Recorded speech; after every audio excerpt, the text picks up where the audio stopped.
মনের মতো স্বাদ পেতে চাইলে আজকে এই একদম নতুন পদ্ধতিতে ডিমের কারির রেসিপিটা অবশ্যই বানিয়ে দেখতে পারো। আশা করছি সকলের খুব ভালো লাগবে। আজকে ডিমের যে রেসিপিটা বানিয়ে দেখাবো, রেসিপিটা বানানো খুবই সহজ আর সময়ও লাগবে কম, একদম ঘরোয়া উপকরণে আজকের এই ডিমের কারির রেসিপিটা তৈরি করে নিতে পারো। সাদা ভাত, রুটি, পরোটা বা পোলাওয়ের সাথে কিন্তু এই ডিমের কারিটা খেতে দুর্দান্ত লাগে। তাহলে দেখে নেওয়া যাক আমি কিভাবে এই রেসিপিটা তৈরি করি। পুরো ভিডিওটা দেখার অনুরোধ রইল, আর ভালো লাগলে একটা লাইক, কমেন্ট আর শেয়ার করবে। নমস্কার বন্ধুরা, আমি বিথিস কিচেনে সবাইকে স্বাগত। এখানে আমি নিয়েছি 6টা ডিম, আর ডিমগুলো প্রথমে একটু সেদ্ধ করে নিয়েছি। আর ডিম সেদ্ধ করার সময় একটু লবণ দিয়ে সেদ্ধ করলে কিন্তু ডিমগুলো খুব তাড়াতাড়ি খোসাটা উঠে যায়। আমি এই ডিমগুলো 7-8 মিনিট সেদ্ধ করে নিয়েছি, আর 7 থেকে 8 মিনিট সেদ্ধ করে নিলেই কিন্তু ডিমটা খুব ভালোভাবে সেদ্ধ হয়ে যাবে। ডিমের খোসাগুলো সব ছাড়িয়ে নেওয়া হয়ে গেছে। এবার এটা আমি পরিষ্কার জল দিয়ে ধুয়ে নেব। এবার প্রতিটা ডিম আমি একটু করে কাট লাগিয়ে নেব। দেখো, এরকমভাবে একটু একটু করে কেটে নিলে ডিমের মধ্যে ভালোভাবে মশলা আর লবণ সব কিছুই কিন্তু ঢুকে যাবে, আর ডিমগুলো খেতে ভালো লাগবে। ডিমগুলো সব কেটে নিয়ে আমি রান্নাটা শুরু করব। প্রথমেই কড়াইতে দিয়ে দিয়েছি 2 টেবিল চামচ পরিমাণ সর্ষের তেল, আর তেলটা একটু ভালো করে গরম করে নিয়েই আমি এর মধ্যে দিয়ে দিচ্ছি 4টে মিডিয়াম সাইজের পেঁয়াজ, যেটা আমি বড় বড় দেখো টুকরো করে কেটে নিয়েছি। খুব বেশি ছোট ছোট করিনি, একটু বড় বড় করে কিন্তু কেটে নিয়েছি। এবার পেঁয়াজটা একটু হালকা করে ভাজবো। হালকা করে কালার চলে আসলেই এর মধ্যে আমি অ্যাড করে দেব 2টো মিডিয়াম সাইজের টমেটো কুচি। এবার পেঁয়াজ আর টমেটোটা একটু সামান্য লবণ দিয়ে ভেজে নেব। লবণটা দেওয়ার জন্য পেঁয়াজ আর টমেটোগুলো খুব তাড়াতাড়ি ভাজা হয়ে যাবে আর সেদ্ধ হয়ে যাবে। পেঁয়াজ আর টমেটোগুলো ভালো করে ভাজা হয়ে গেছে, এর থেকে আর বেশি ভাজবো না। এবার এটা নামিয়ে আমি ঠান্ডা হতে দেব। ঠান্ডা হয়ে গেলে এটা আমি পেস্ট করে নেব। দেখো, এইরকমই ভাজতে হবে। এবার দেখো, কড়াইতে দিয়ে দিচ্ছি পরিমাণ মতো সর্ষের তেল, আর তেলের মধ্যেই দিয়ে দিলাম পরিমাণ মতো লবণ। লবণটা দিয়ে ডিমগুলো আমি ভেজে নেব। আর এরকম তেলের মধ্যে লবণ দিলে ডিম ভাজার সময় কিন্তু ডিমগুলো একদমই ফাটবে না।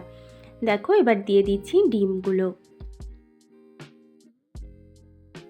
তারপরে ডিমের মধ্যে দিয়ে দিচ্ছি সামান্য একটু হলুদ গুঁড়ো, আর দিয়ে দিচ্ছি লঙ্কার গুঁড়ো। এরকমভাবে ডিম ভাজলে কিন্তু ডিমগুলো খেতে ভীষণ ভালো লাগে। এবার ডিমগুলো খুব বেশি ভাজবো না, হালকা একটু ভেজে নেব। খুব বেশি ভাজলে এই রেসিপিতে ডিমগুলো খেতে ভালো লাগবে না। দেখো, হালকা একটু ভেজে এবার ডিমগুলো আমি তুলে রেখে দেব। ভাজা হয়ে গেছে, এবার ডিমগুলো তুলে নেব।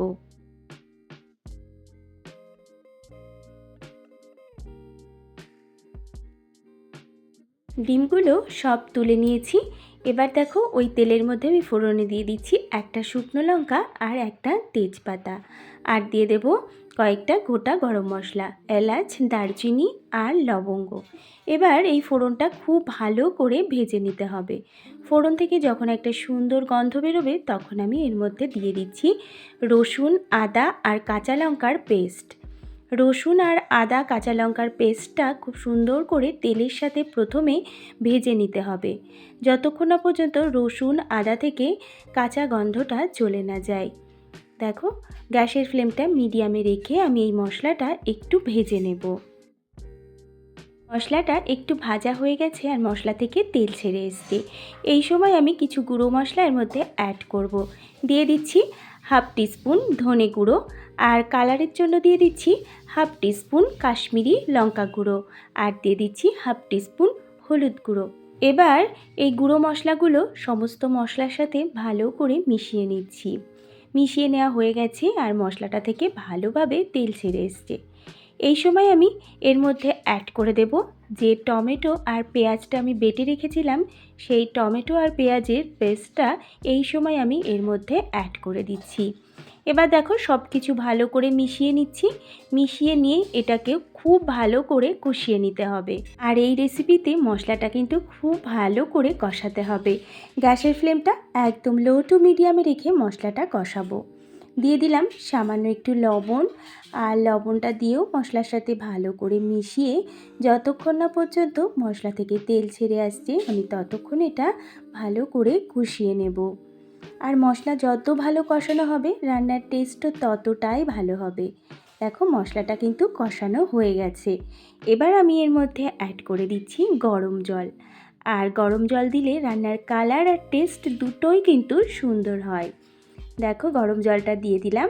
আর এখানে আমি যে পরিমাণ গ্রেভি রাখবো, এই রান্নাটা একটু গ্রেভি গ্রেভি হবে, তাই আমি সেই পরিমাণ জল দিয়েছি। জল দেওয়ার পরে দিয়ে দিলাম ভেজে রাখা ডিমগুলো। এবার ঝোলের সাথে ডিমগুলো ভালো করে মিশিয়ে নিচ্ছি। মিশিয়ে নিয়ে এই সময় কিন্তু লবণটা একটু চেক করে নিতে হবে। যদি লবণ লাগে তাহলে আর একটু লবণ এই সময় দিয়ে দিতে হবে।